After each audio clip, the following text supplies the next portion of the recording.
Hi all, आज काहीतरी चटपटीत आणि कुरकुरीत खाण्याचं मन झालं. भेंडी होती सो कुरकुरी भेंडी बनवून. इथे मी भेंडी चांगली धुवून तिला उभे चिरून त्यातले शक्य तितक्या बिया काढल्या आहेत.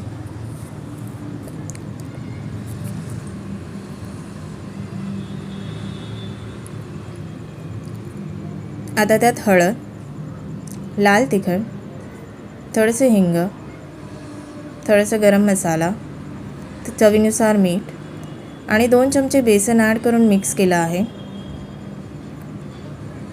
आता यात 2 चमचे आमचूर पावडर ॲड केला आहे. तुमच्याकडे जर आमचूर पावडर नसेल तर तुम्ही लिंबू किंवा चाट मसालाचाही वापर करू शकतात. हा मसाला चांगला भेंडीला बाइंड होण्यासाठी मी यात थोडंसं तेल टाकलं आहे. इथे एका साईडला माझं तेल गरम झालेलं आहे.